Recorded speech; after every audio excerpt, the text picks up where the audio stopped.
اللہ تعالیٰ نے فرمایا آیت کریمہ میں کہ ہم تمہیں آزمائیں گے، آزمائش کریں گے کچھ جانیں لے کر کے، لیکن میں سمجھتا ہوں اتنی بڑی آزمائش کہ ایک ہی دن میں ایک ہی خاندان سے 29 لوگوں کی جانیں گئی، وہ اس سے بڑی آزمائش ہوگی؟ یہ کتنی بڑی آزمائش ہے اور کتنا بڑا امتحان ہے۔ اب یہ بھی میں آپ کو بتا دوں کہ کس کے ساتھ کیسی آزمائش ہوتی ہے، کس کے ساتھ کیسا امتحان ہوتا ہے۔ آپ کو سردی بخار دے کر کے آزمایا جاتا ہے، کسی اور کو کچھ اور بیماریاں دے کر، یا کسی اور کو کسی اور مصیبت کے ذریعے سے۔ لیکن یہ آزمائش کی جو کیٹیگری ہے وہ کیسے طے ہوتی ہے پتہ ہوں؟ میرے آقا صلی اللہ تعالیٰ علیہ وسلم نے فرمایا جس کا ایمان جتنا بلند ہوگا ویسی ہی آزمائش آئے گی۔ یہ کربلا کے امتحانات سے یہ بات تو ثابت ہوتی ہے کہ امام حسین کے ایمان کا درجہ کیا رہا ہوگا، ان کے ایمان کا مقام کیا رہا ہوگا۔ اس ایمان کی بلندی کے اعتبار سے ان پر آزمائش آئی۔ اسی لیے تو بزرگوں نے فرمایا کہ ہم میں سے کوئی بھی امام حسین کے صبر کو نہیں پہنچ سکتا۔ استقامت اور صبر یہ دو چیزیں ایسی ہیں اچھے اچھے لوگوں کے پیر ڈگمگا جاتے۔ استقامت کا مطلب ہے ڈٹے ہوئے رہنا حق پر، اور یہ سب کو نہیں مل پاتا، یہ خصوصیت سب کو حاصل نہیں ہوتی۔ ایک امام حسین کی وہاں پر ہم نے استقامت دیکھی اور ان کا صبر دیکھا۔ دوسرے سب سے بڑا صبر جو ہم نے دیکھا ہے وہ سیدہ زینب رضی اللہ تعالیٰ عنہا کا۔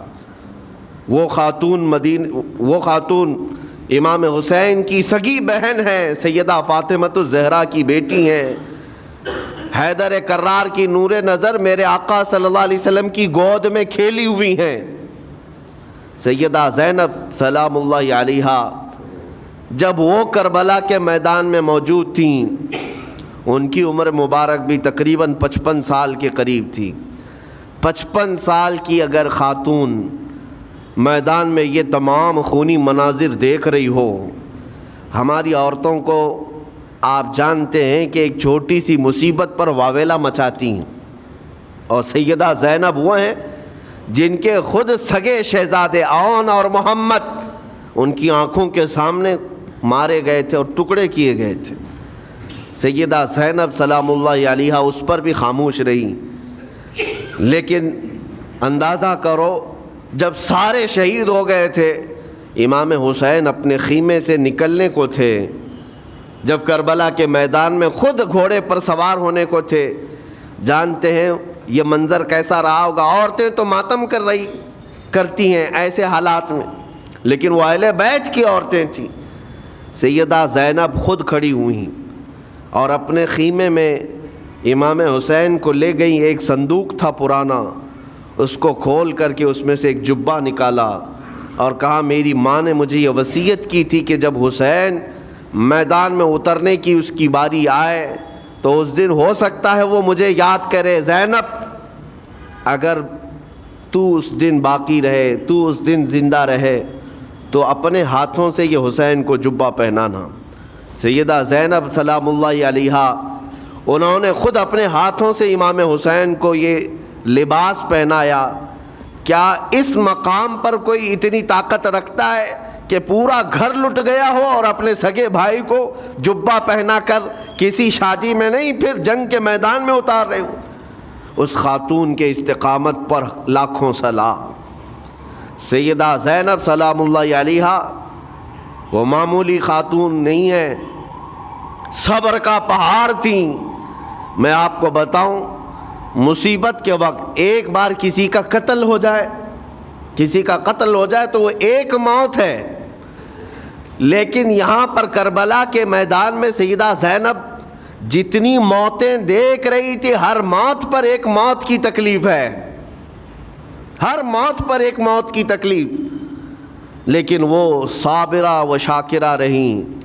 پوری تاریخ میں ڈھونڈ کر کے آپ نکالیں، کہیں پر بھی سیدہ زینب نے نہ اپنے بال نوچے، نہ کپڑے پھاڑے، نہ چہرے پر ہاتھ مارا، بلکہ ایسا صبر کا دامن پکڑی رہیں کہ پوری زندگی بھر انہوں نے صبر کی تلقین کی تمام خواتین کو، گھر لٹانا، گھر کٹانا، کوئی سر کٹانا کوئی تم سے سیکھ جائے، جان عالم ہو فدا اے خاندان اہل بیت۔